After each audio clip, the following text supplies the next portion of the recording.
क्या नाम है बहन जी आपका? साक्षी। कहाँ से है बहन जी? दिल्ली शिव विहार।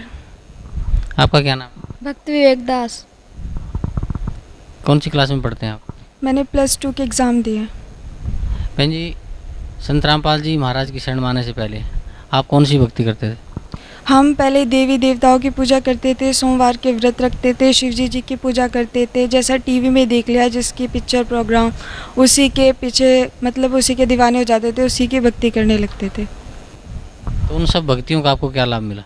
उन सब भक्तियों का हमें कुछ भी फ़ायदा नहीं हुआ, हम सब बहुत ज़्यादा परेशान थे। संत रामपाल जी महाराज की शरण में आप कैसे आए? एक दिन मेरे पापा जॉब की सैलरी लेने जा रहे थे, तो वहाँ पे एक पम्पलेट पे अवश्य जानिए लिखा हुआ था और उसके नीचे लिखा था कौन ब्रह्मा का पिता है, कौन विष्णु की माता, शंकर का दादा कौन है, हमको दे बता। और नीचे लिखा हुआ था जानने के लिए पढ़िए भक्ति के सौदागर को संदेश। पापा जी ने वो किताब खरीदी और पढ़ी। उसके बाद उन्होंने पढ़ने के बाद वो अप्रैल 2009 में आश्रम आए। लेकिन उन्होंने तो नाम ले लिया, हम सब तैयार नहीं थे। लेकिन मेरे पापा बहुत ज़्यादा तम्बाकू खाते थे, तो हमने कहा अगर आप तम्बाकू छोड़ दोगे तो हम भी तैयार हो जाएंगे। तो यहाँ का तो पहला रूल ही है कि बुराइयाँ छोड़नी पड़ती हैं, तो पापा ने तम्बाकू छोड़ दिया। उसके बाद हम सब बच्चे तैयार हो गए, लेकिन मम्मी फिर भी थोड़ा झिझक रही थी क्योंकि यहाँ आने के बाद सारे त्यौहार वगैरह देवी देवताओं की पूजा छोड़नी पड़ती है। तो मम्मी बहुत ज़्यादा परेशान थी, उनके पैरों में बहुत ज़्यादा दर्द था। तो हमारे उधर एक भगत जी रहते हैं, पापा उनके यहाँ गए, मम्मी भी साथ थी। तो उन्होंने कहा आप संकल्प ले लो, फिर आप अगर ठीक हो जाओ तो नामदान ले लेना। मम्मी ने संकल्प लिया और उनके पैरों का दर्द धीरे धीरे सही होने लगा। फिर हम सब 2010 3 जनवरी को आश्रम आए और नामदान लिया।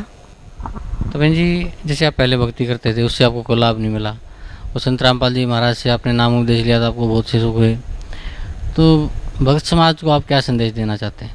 मैं भगत समाज को यही संदेश देना चाहूँगी कि सद्गुरु रामपाल जी महाराज पूर्ण परमेश्वर कबीर साहब ही हैं, इनकी शरण में आओ, नामदान लो और अपना कल्याण करवाओ। संत रामपाल जी महाराज की शरण में आने से पहले आप भी कोई भक्ति करते थे? हमारा तो ये था कि टीवी में कोई माता दुर्गा की पिक्चर देख ली तो उनके ही बस करने लग जाओ, और पापा कहते थे कि बेटा थोड़ी भक्ति कर ले, और कुछ नहीं तो राम जी का नाम ही जप लेकर, तो मैं राम राम करता रहता था बस, इसके अलावा। लेकिन कबीर जी के बारे में मेरे को ये नहीं पता था कि कबीर परमात्मा ही परमात्मा है। मैं सोचता था कि ये परमात्मा नहीं है, लेकिन मेरे मन में शुरू से परमात्मा के लिए इतनी तड़प थी। कोई भी जना क्लास में, हमारी क्लास में बहुत से जने कहते कि कबीर दास जी के दो, तो मैं कहता था कि कबीर दास जी मत कहो, संत कबीर कहो, क्योंकि वो एक संत थे। आपने जो परम संत सतगुरु रामपाल जी महाराज से नाम लिया, तो उसके बाद आपको कैसा लगा? जब संत रामपाल जी महाराज से हमने नाम लिया तो कुछ अपना अच्छा सा ही फील हुआ, और हमें काफ़ी सारे इतने लाभ हुए बहुत कि मैं बता नहीं सकता आपको। तो आपने परम संत सतगुरु रामपाल जी महाराज से नाम उपदेश ले लिया है, तो अब आप क्या मानते हैं? कबीर परमात्मा हैं या कबीर संत हैं या कबीर दास हैं?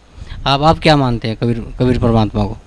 अब तो हम सिर्फ कबीर परमात्मा को परमात्मा ही मानते हैं। अगर कोई ये भी कहता है ना संत कबीर, तो मैं कहता हूँ कि अब संत कबीर मत के, अब तो कबीर साहब कहे। और कोई गुरु जी के बारे में कुछ बोलता है या परमात्मा के बारे में तो अच्छा नहीं लगता। अब तो सिर्फ यही है कि यही पूर्ण परमात्मा है। आप कैसे कह सकते हैं कि पूर्ण परमात्मा है? गुरुजी वेदों में दिखाते हैं और बताते भी हैं, और इतने इतने इंटरव्यू होते हैं, हर कोई ये बताता है कि हमारे साथ ये लाभ हुआ, इतना सब कुछ लाभ हुआ। उसके बाद में तो यही मानना पड़ेगा कि यही परमात्मा है। भक्त समाज को क्या संदेश देना चाहते हैं आप?